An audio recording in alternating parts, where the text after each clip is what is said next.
Shardana, la Bibbia degli Urim, un libro di storia dell'archeologia, se così si può definire. Lo chiediamo qual è il contenuto all'autore Leonardo Melis.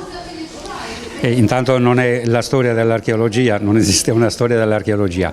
È un libro composto di 3 parti, di cui la prima appunto si occupa della Bibbia riscritta in chiave storica.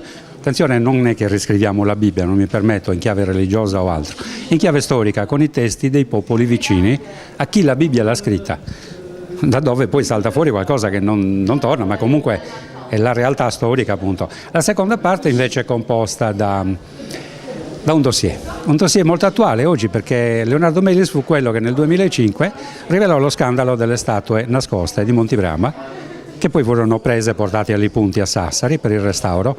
E oggi abbiamo un dossier in questo libro di tutto quello che avvenne in quegli anni, dal 74 in poi, dalle querele alle denunce, ai ritrovamenti, ai falsi ritrovamenti, eccetera. Quindi un dossier su quelle statue. La terza parte è composta da una serie di scoperte, non ultima, di una città sepolta nella foresta in Sardegna, in una foresta dove non doveva esserci alcun insediamento secondo i nostri amici archeologi, mentre invece c'è un'intera città scoperta da Leonardo Melis.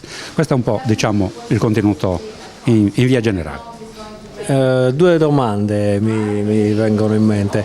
Una è questa città, più o meno qual è il periodo a cui risale, e l'altra Urim, a cosa si riferisce? Sì, volentieri. Tanto la città è una città che riporta diverse civiltà, è una città che parte dall'età del bronzo, posso dirlo con certezza perché ci sono ancora delle statue, cioè tombe, statue, ruderi di città, ma ci sono delle sovrapposizioni di varie civiltà. Ultima probabilmente il periodo, chiamiamolo romano, non è una città romana, attenzione, è una città anzi delle ultime roccaforti che resistettero alla colonizzazione romano-cristiana e fu distrutta dai soldati del Papa intorno al 700 d.C.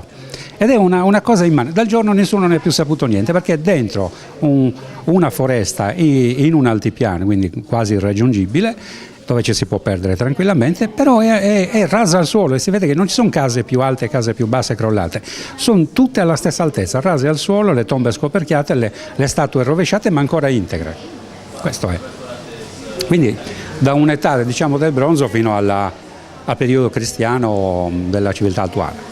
Questo. Il nome Urim a cosa significa? Certo, Urim è un plurale accadico, sumero-accadico, della parola Ur, che in antico significava sia luogo di acqua abitato, sia il nome della città in genere, perché Roma ad esempio si chiama Urbe. In Sardegna abbiamo molti insediamenti, molti luoghi abitati che cominciano con questa radice. Che Uruk, immagino, la prima città. Anche Uruk aveva, Uruk in effetti era la città di Uk, che significa benato, però Ur è la radice. Ora Urim è il plurale di Ur, cioè quelli di Ur, gli Urim, semplicemente gli abitanti di Ur.